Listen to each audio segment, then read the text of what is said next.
할렐루야. 오늘은 대환란의 그날에 라는 제목으로 스가랴서 12장 함께 공부하도록 하겠습니다. 지난 시간에는 스가랴서 11장을 공부하였습니다. 하나님께서는 스가랴를 통해서 대조적인 두 사람에 대한 예언을 하시도록 하셨습니다.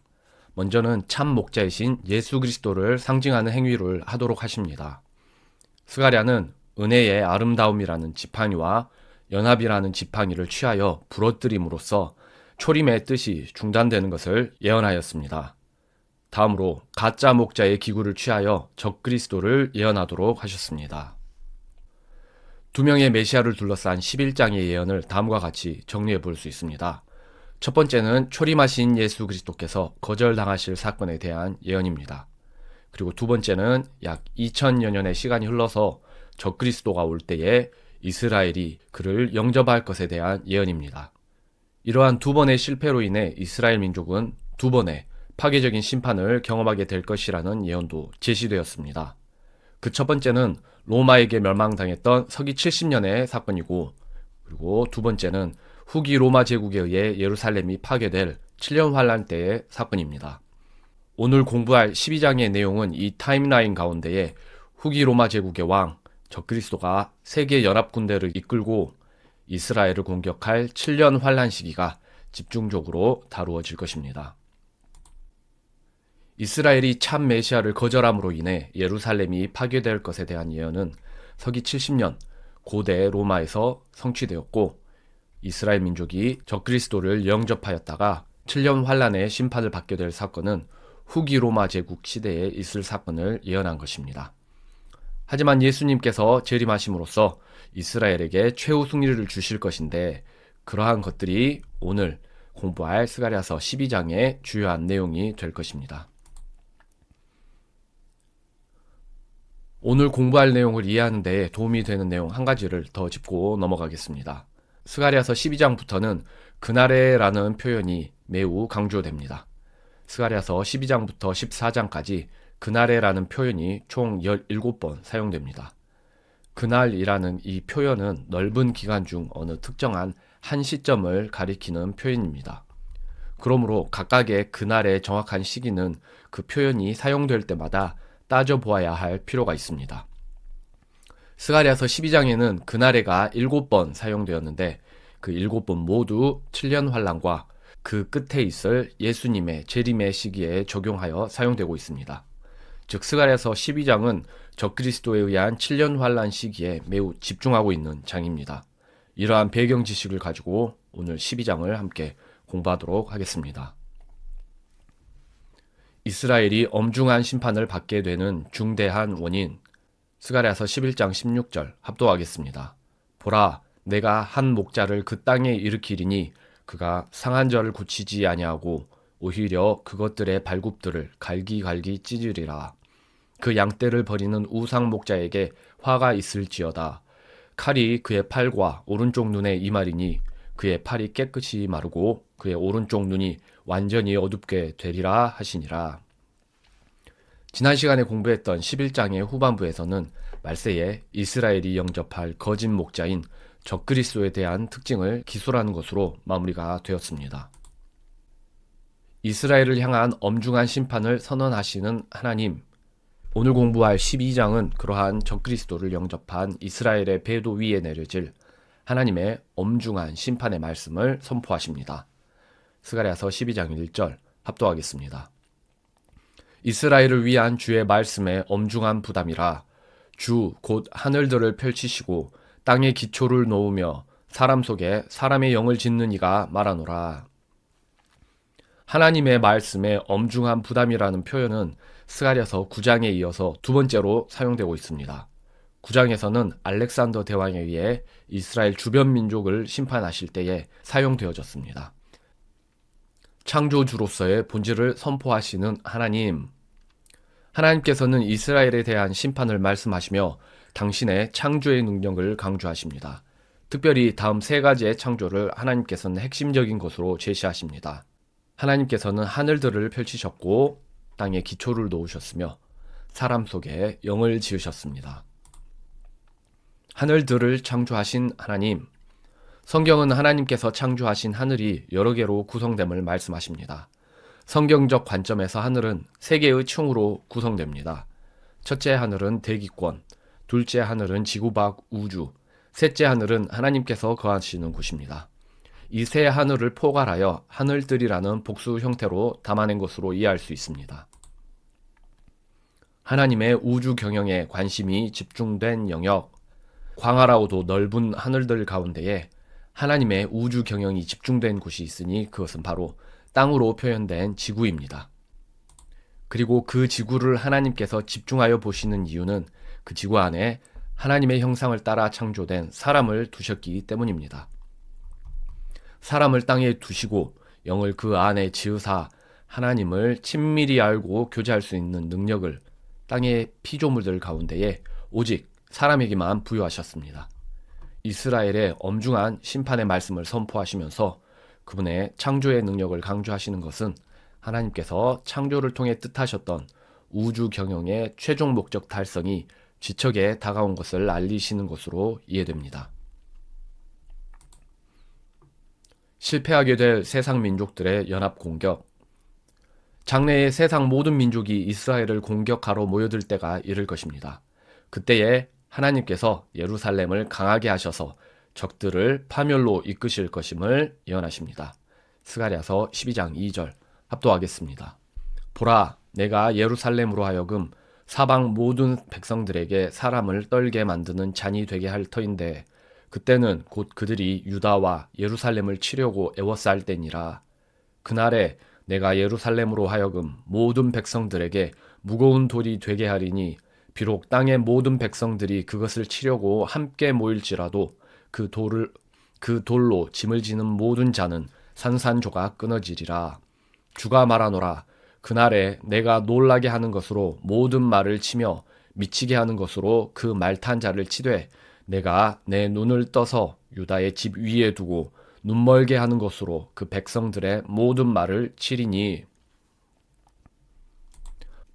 온 세계가 이스라엘을 공격할 것이지만 그들은 하나님의 진노의 잔에 취한 것처럼 비틀거릴 것입니다. 또한 무거운 돌을 옮기려다가 크게 부상을 입는 자같이 될 것입니다. 그들의 무기는 무용지물이 되고 미치게 될 것입니다. 참고로 이스라엘 보호를 위한 하나님의 이러한 적극적인 개입은 먼저 이스라엘의 회개가 있고 나서 있을 일임을 뒤에서 살펴볼 것입니다. 세상 민족들이 미래에 예루살렘을 공격할 것이라는 이 예언이 성취되기 위해서는 먼저 선행되어야 할 조건이 몇 가지 있습니다. 그 내용들을 짚고 넘어갈 필요가 있습니다. 첫째, 이스라엘 민족이 이스라엘 땅에 거주하고 있는 상태여야 한다. 서기 70년 티투스 장군에 의해 예루살렘이 파괴되면서 유대인은 전 세계로 뿔뿔이 흩어졌습니다.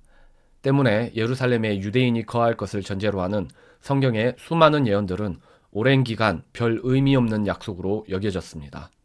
하지만 1948년 이스라엘이 2000년 만에 국가로서 재건되는 기적이 현실화되면서 성경의 모든 예언 성취의 발판이 마련되었습니다.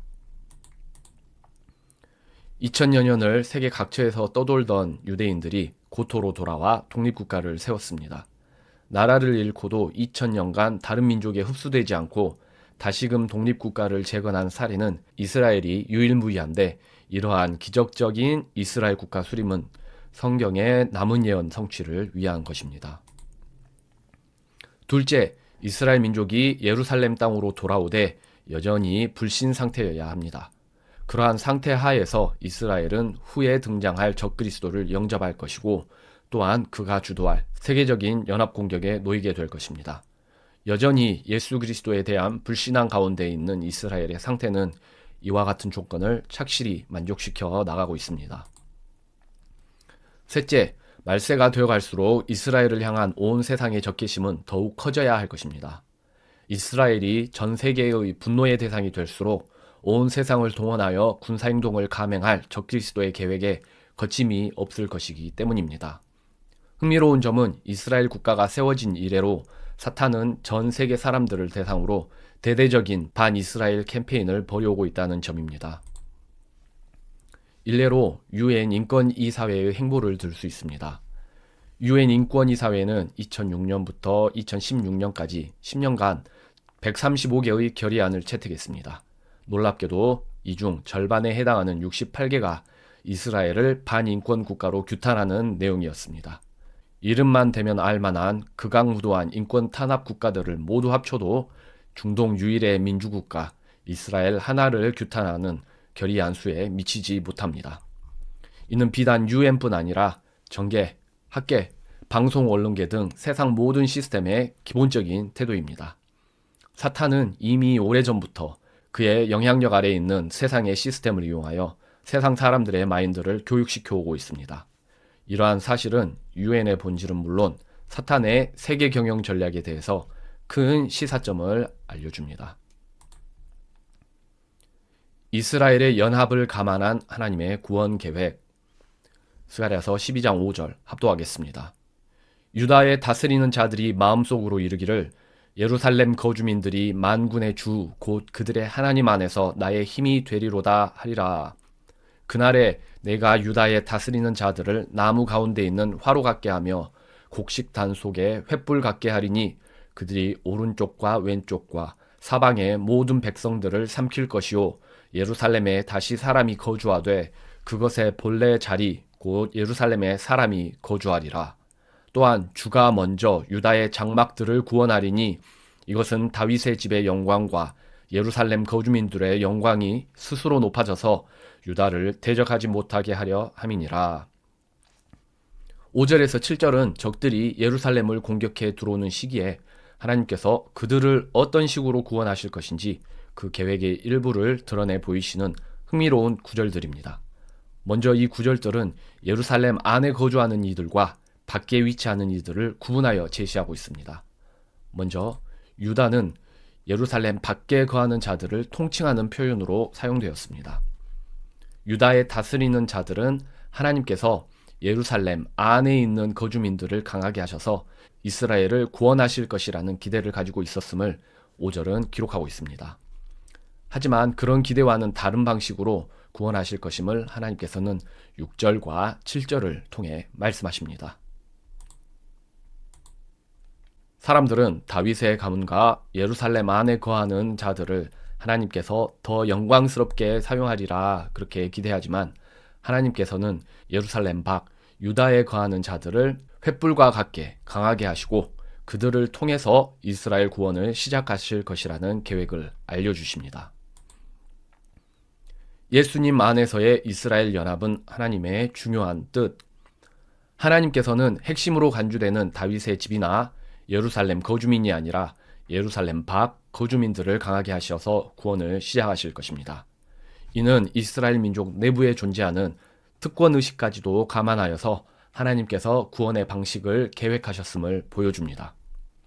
예루살렘 안팎의 사람들이 잘 연합할 수 있는 방식으로 그들을 구원하실 것입니다. 앞서 11장에서 연합의 지팡이를 공부하면서도 이와 비슷한 하나님의 뜻을 살펴볼 수 있었습니다. 하나님께서는 우리의 생각 이상으로 이스라엘의 12지파가 그들에게 약속된 땅으로 집결하는 것과 또한 그들이 하나로 연합된 것을 중요하게 여기신 것을 알 수 있습니다. 에스겔서 37장 22절은 그러한 하나님의 뜻을 간명하게 요약해 놓았습니다.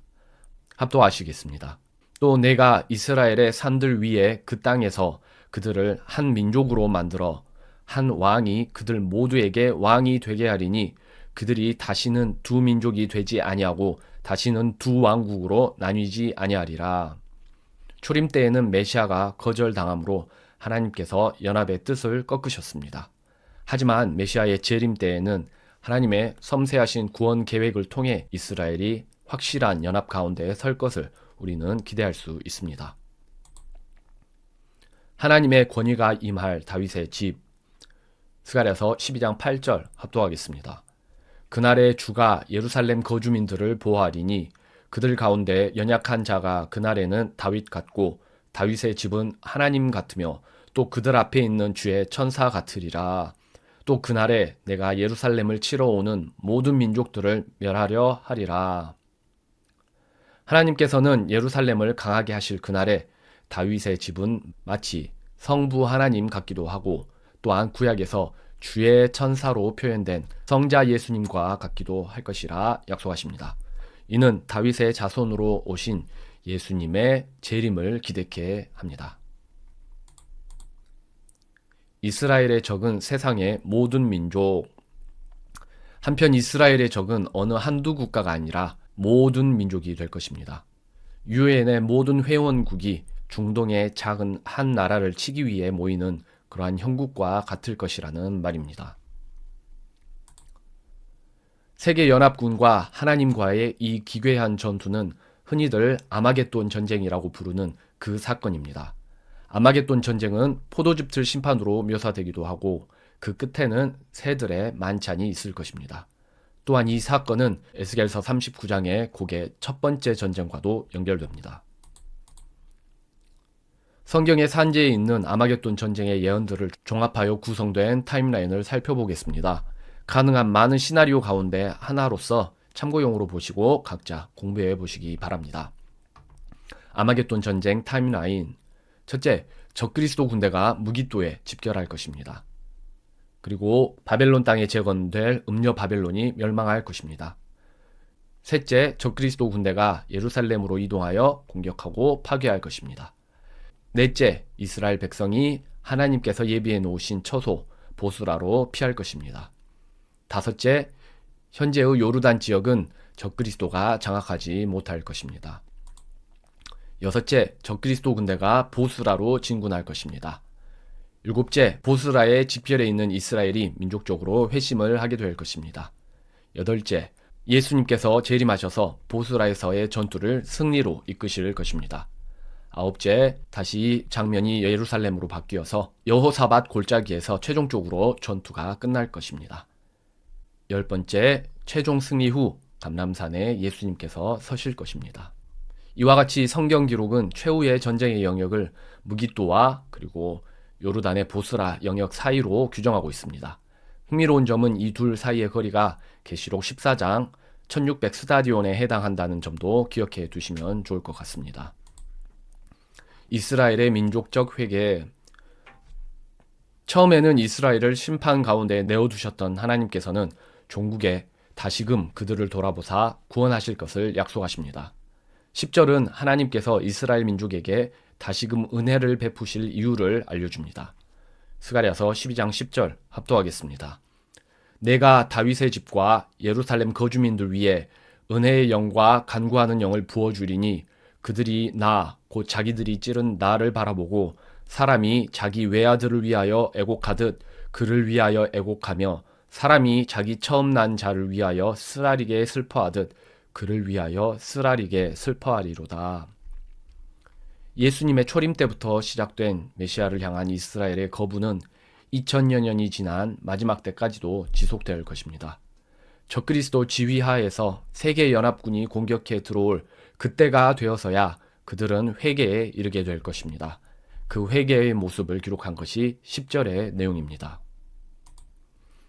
이러한 회개에 이르기까지 이스라엘은 참으로 오랜 시간이 걸렸습니다. 또한 큰 환난을 거쳐야 할 것입니다. 하지만 겸손해진 이스라엘 위에 성령 하나님이 충만히 부어지고 영적 회복이 있게 될 것입니다. 이스라엘의 민족적 회개와 성령의 부어짐은 성경이 가르치고 있는 매우 핵심적인 주제입니다. 그들의 회개는 메시아의 재림과 천년왕국 건설을 촉발시킬 것이라는 점에서 이스라엘 역사의 가장 중요한 분기점이 될 것입니다. 대속죄일과 이스라엘의 민족적 회개. 한편 이스라엘의 7대 절기 가운데에 대속죄일은 7년 환란 중 회개할 이스라엘 민족을 예언적으로 상징하는 절기라는 점에서 함께 살펴볼 필요가 있습니다. 이스라엘의 절기는 크게 봄절기와 가을절기, 그리고 그 두 절기들 사이에 위치하는 오순절로 구분됩니다. 봄절기는 메시아의 초림 당시에 예수님의 돌아가심과 묻히심, 그리고 부활하심을 예언적으로 상징한다고 이해되어집니다. 현재 우리는 성령님께서 강림하신 교회 시대를 상징하는 오순절을 지내고 있습니다. 가을절기는 교회의 휴거 이후에 있을 메시아의 재림과 관련한 이벤트들을 상징적으로 지시하는 것으로 이해됩니다. 그 중에서도 대속죄일은 7년 환란 중 이르게 될 민족적 회개를 의미하는 절기로 이해할 근거들이 많습니다. 대속죄일은 금식을 하면서 죄를 애통해야 하는 날이었습니다. 대제사장은 1년에 단 하루 대속죄일에 지성소에 출입했습니다. 대제사장은 이날 이스라엘 민족의 죄 용서를 구했으며 죄가 용서됨을 상징하는 의식을 행하였습니다. 대속죄일에는 이스라엘 민족의 죄 용서를 위해 어린 수점소 2마리를 바쳤습니다. 한 마리는 잡아서 그 피를 시은좌에 뿌렸고 나머지 한 마리는 염소 머리에 손을 얹고 이스라엘의 죄를 고백한 이후에 희생양으로서 광야로 내보내졌습니다. 대속죄일에 행해지는 이 의식들은 이스라엘의 민족적 회개와 예수 그리스도를 통한 죄 씻음을 상징적으로 지시합니다. 이러한 상징적 의미들은 이스라엘 민족이 7년 환란을 통과하며 회개에 이르게 됨으로써 궁극적으로 성취될 것입니다. 야곱의 고난의 때를 통과하며 혼의 괴로움 속에서 죄 용서를 구할 때에 이스라엘 민족은 깨끗함을 입고 영적 회복에 이르게 될 것입니다. 왕의 죽음과 이스라엘의 애곡, 스가랴서 12장 11절 합독하겠습니다. 그날에 마치 무깃도 골짜기의 하다드 림몬에서의 애곡과 같은 큰 애곡이 예루살렘에 있으리라. 이스라엘 민족이 7년 환란 끝에 메시아를 알아보고 회개의 애통을 할 그날은 마치 그들이 하다드 림몬에서 애곡하던 날과 같을 것입니다. 하다두와 림몬은 가나안 지역의 두 이방신의 이름이자 무깃도 근처의 도시를 지칭하는 것으로 추정됩니다. 이스라엘의 마지막 선한 왕이었던 요시아는 이집트의 바로 느고와의 무깃도 전투에서 큰 부상을 입었습니다. 그는 이 부상으로 인해 결국 사망하게 됩니다. 요시아의 죽음으로 인해 이스라엘 민족은 크게 애곡하였고 예레미야 선지자 또한 애곡하였습니다. 이때 이스라엘 민족이 얼마나 크게 애통해야 하였던지 그날의 애곡이 마지막 때의 회개하며 애곡할 날들과 비견되고 있는 것입니다. 민족적 회개, 개개인의 회개. 이스라엘 민족이 회개할 때에 그 회개는 민족적 회개임과 동시에 가문이나 성별에 상관없이 이스라엘의 남은 자 모두가 개개인으로서 회개하게 될 것입니다. 스가랴서 12장 12절 합독하겠습니다. 그 땅이 애통하되 가족마다 따로 애통하리니 곧 다윗의 집 가족이 따로 하고 그들의 아내들이 따로 하며 나단의 집 가족이 따로 하고 그들의 아내들이 따로 하며 레위의 집 가족이 따로 하고 그들의 아내들이 따로 하며 시므이의 가족이 따로 하고 그들의 아내들이 따로 하며 남은 모든 가족도 가족마다 따로 하고 그들의 아내들도 따로 하리라. 이 구절에서 나단은 다윗의 아들이자 솔로몬의 동생이었던 나단을 지칭하는 것으로 이해됩니다. 마리아의 부친 헬리가 나단의 혈통이었는데 스라의 아들이 없었던 헬리는 솔로몬 혈통이었던 요셉을 사위이자 당시 유대 전통에 따라 법적 아들로 입양하였습니다. 다윗과 나단은 미래의 정치적 리더 계급을 대표할 혈통으로서 언급된 것으로 이해할 수 있습니다. 한편 시므이는 레위 지파 게르손의 자손이었습니다. 레위와 시므이는 미래의 종교적 리더 계급을 대표할 혈통으로서 언급된 것으로 이해됩니다. 이스라엘의 지도자들은 초림 예수님 때에 그분을 모시어 드리는 데에 완전히 실패하였습니다. 하지만 회개의 때가 이르면 각각의 지도자들로부터 하여 모든 남은 자들이 회개에 이를 것을 기대하게 하는 그러한 구절입니다. 지난 시간과 오늘 공부한 스가랴서 11장과 12장의 예언 내용을 시간 순서에 따라 재배치해 보는 것으로 오늘 공부를 마무리하도록 하겠습니다. 서기 32년 초림 메시아께서는 이스라엘 백성에게 거부당하셨습니다. 그리고 서기 70년에 예루살렘은 메시아를 거부하고 찌른 대가로서 로마에 의해 파괴됩니다. 2000여 년의 시간이 흘러 이스라엘은 다시금 고토로 돌아와 민족 국가를 형성하였습니다. 하지만 그들은 여전히 불신앙 가운데에서 그들의 그리스도가 오기를 기다리고 있습니다. 그들의 잘못된 기다림은 장차 적그리스도를 영접함으로 열매 맺게 될 것입니다. 그리고 극심한 환란을 겪게 될 것입니다. 이 환란의 끝에 적그리스도는 전 세계 연합 군대를 이끌고 무기토에 모였다가 예루살렘으로 공격해 들어올 것입니다. 그것이 로마에 의한 예루살렘의 두 번째 파괴의 모습이 될 것입니다. 이러한 환란 속에서 이스라엘은 성령을 받아 회개하며 예수님을 메시아로 받아들일 것입니다. 그때에 예수님께서 재림하셔서 적들을 처단하심으로 환란은 끝이 날 것입니다. 그리고 이스라엘을 둘러싼 이 모든 역사는 재림 예수님의 천년왕국이 건설됨으로써 대단원의 막을 내리게 될 것입니다. 오늘 함께 공부한 내용을 결론 짓겠습니다. 구약 성경은 이스라엘 민족의 그날에 관련한 놀라운 예언을 줍니다. 배도할 그들을 향한 하나님의 무거운 심판에서부터 회개할 그들을 향한 하나님의 놀라운 구원의 약속, 그리고 그 이후에 있을 영광의 천년왕국까지 이스라엘 민족을 둘러싼 하나님의 놀라운 계획이 구약 39권의 책에 정확하게 드러나 있습니다. 놀라운 또 다른 사실은 구약을 통해 드러난 하나님의 인류 계획 가운데에 그리스도의 몸된 교회에 대한 정보는 잘 드러나지 않는다는 점입니다. 이는 하나님께서 이스라엘 민족에 대한 계획과 교회에 대한 계획을 서로 독립적으로 이끌고 계심을 강력하게 시사합니다. 이스라엘을 중심으로 전개되던 하나님의 역사 경영은 그들의 메시아 부인으로 인해 일시적으로 중단되었습니다. 현재는 하나님의 역사 경영의 초점이 교회에 맞추어져 있습니다. 하지만 교회가 휴거되고 나면 하나님의 역사 경영의 초점은 다시금 이스라엘 민족에게로 돌아갈 것입니다. 이렇듯 서로 다른 두 개의 프로그램으로 돌아가고 있는 이스라엘과 교회이지만 이 둘 사이에는 매우 중요한 공통점이 있습니다. 그 중심축에는 동일하게 예수 그리스도가 계시다는 점입니다. 예수 그리스도께서 이스라엘의 메시아임을 믿느냐 믿지 않느냐, 예수 그리스도께서 온 인류를 위해 피 흘리신 구원자로 믿느냐 믿지 않느냐 하는 진리에 대한 태도의 차이가 인간이 직면한 모든 문제의 핵심입니다. 하나님 섭리의 핵심이 되시는 예수 그리스도를 믿고 순종하는 마음은 모든 복 중에 가장 큰 복입니다. 예수 그리스도를 바로 알고 바로 순종함은 오직 말씀을 바로 아는 것으로만 가능합니다. 예수님께서 곧 말씀이시기 때문입니다. 우리는 세상이 혼란 속에서 망해가는 징후를 보일수록 더욱 큰 소망의 빛을 발견할 수 있습니다.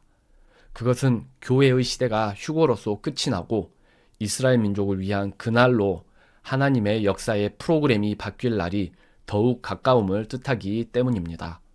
이번 한 주간도 말씀으로 자신을 계시하시는 진리 되신 예수님을 굳게 붙잡고 그분의 선하신 뜻을 분별하고 순종의 열매 맺는 한 주 되시길 기도합니다. 감사합니다.